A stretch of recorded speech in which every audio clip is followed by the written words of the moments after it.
If you walk down a busy street, you will often see two food carts right next to each other, selling the exact same snacks for the exact same price. As a customer, you might wonder, if one of these vendors simply dropped their price by a few rupees, they would steal every single buyer on the block. So why don't they do it? The reason they keep their prices identical has nothing to do with being friendly. They are locked in a silent, invisible mathematical standoff known as game theory. Economists use this science to map out the hidden logic of how people make choices when their success depends on the people around them. To understand why those street vendors act the way they do, we need to break their standoff down into the three fundamental elements of any game. First, we have the players, or khiladi. In our street food example, the players are the rival vendors, the rational decision makers looking out for their own businesses. Second, we have strategies, the raniti. These are the specific choices available to our players, like deciding to keep the price high or choosing to drop the price to undercut the competition. Finally, we have the payoffs, the natija. This is the ultimate reward they take home at the end of the day, whether that is a mountain of profit, a larger share of the market, or a total loss. This means you are officially a player anytime your final payoff depends on predicting exactly what someone else is about to do. This animated grid, known as a payoff matrix, shows exactly what happens when our two vendors make their choices. We have vendor A on the left, vendor B on the top, and they both can choose either a high price or a low price. Let us look at scenario A. Both vendors cooperate. They keep their prices high, they split the neighborhood's customers evenly, and they both go home with a healthy, equal profit. But then temptation sets in. In scenario B, vendor A drops their price while vendor B stays high.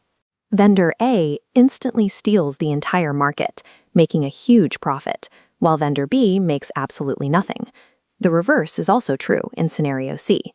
If vendor B is the one who drops the price and vendor A does not, vendor B takes all the customers and all the cash. When you look at the math laid out like this, the most logical move for any single vendor acting alone is to drop their price. It is the only way to guarantee a chance at winning the whole market. Because both vendors are equally smart and looking at the exact same options, they both decide to undercut each other at the exact same time. Now they are trapped. They are still splitting the exact same number of hungry customers, but because they both lowered their prices, they are both taking home much less money than they did this morning. Economists have a specific name for this lose-lose trap. They call it the prisoner's dilemma. The name comes from a classic thought experiment where two captured suspects are interrogated in separate rooms. If they betray each other to the police to get a lighter sentence, they actually both end up serving harsh jail time. The prisoner's dilemma shows us exactly how perfectly logical, selfish choices can combine to create the absolute worst outcome for everybody involved. A mathematician named John Nash won the Nobel Prize for figuring out how people get permanently stuck in these situations. He identified a state called the Nash equilibrium, a strategic stalemate where you're stuck because any single move you make to help yourself will actually leave you worse off.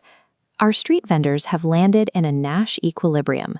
If either vendor raises their price back up now, they lose all their customers, so they settle into a permanent truce at the lower price. This exact mathematical truce is why you rarely see massive telecom companies or competing airlines drop their prices to zero. Eventually, they hit a stalemate, realize a price war hurts them both, and start matching each other's fares instead. An equilibrium creates lasting stability in a market, even if that stability means the businesses are not making as much money as they possibly could. To understand these standoffs, we have to look at how the winnings are shared, starting with zero-sum games. A zero-sum game is a strict win-or-lose scenario. Think of a cricket match. The only way for one team to secure a victory is for the other team to lose exactly the same amount. Then you have non-zero-sum games. In these scenarios, the players can actually communicate, build trust, and make binding agreements so that both sides walk away as winners. Once you know which type of game you're in, your path changes. You either focus on out-muscling a rival or building the trust needed to win together. This abstract math applies to the highest stakes in global history. The Cold War arms race ran on this exact logic. Two rival nations building massive stockpiles of nuclear weapons are simply trapped in a global prisoner's dilemma. Peace treaties are their way of communicating and forcing cooperation to survive. This same math shows up when you negotiate a salary.